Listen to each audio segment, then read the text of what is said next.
Why does pancreatic cancer targeted therapy cause drug resistance? Imagine trying to stop a moving train with a single lock.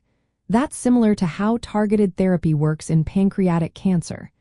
It aims to block specific molecules or pathways that help the cancer grow. But cancer cells are clever and adaptable. They often find ways to escape these blocks, making treatments less effective over time. One main reason is that pancreatic tumors often come with genetic mutations and epigenetic changes that are there from the start. These mutations can make the cancer cells less responsive to drugs designed to target specific molecules. For example, mutations in certain signaling pathways or tumor suppressor genes can reduce how well the therapy works. The tumor microenvironment also plays a big role. It includes cells and structures like pancreatic stellate cells, immune cells, and the extracellular matrix. This environment can act as a shield, preventing drugs from reaching the cancer cells and helping the tumor survive. Areas within the tumor, like low oxygen levels or acidity, can activate survival pathways that make the cancer more resistant. During treatment, cancer cells can also develop new mutations or activate alternative pathways that bypass the targeted ones.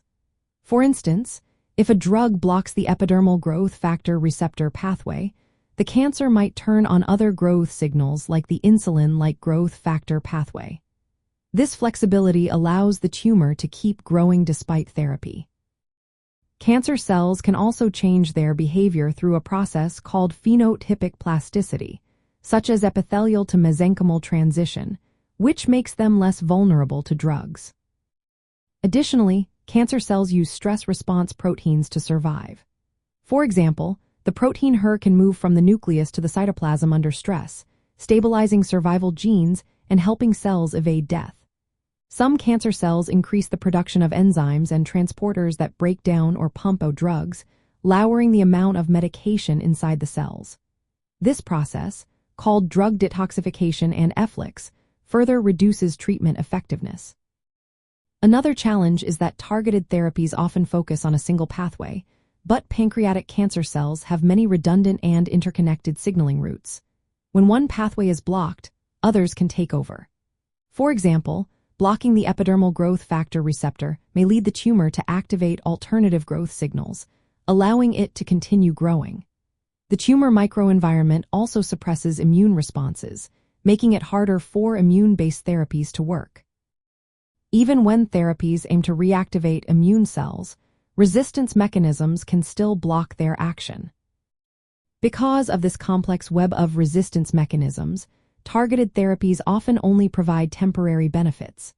To improve outcomes, researchers are exploring combination treatments that target multiple pathways at once, modify the tumor environment, and boost immune responses.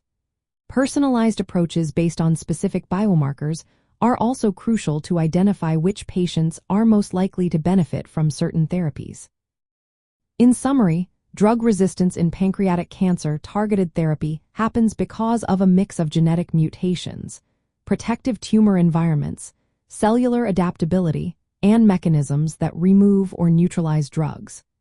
This complexity makes pancreatic cancer particularly tough to treat and highlights the importance of ongoing research into smarter, more personalized treatment strategies.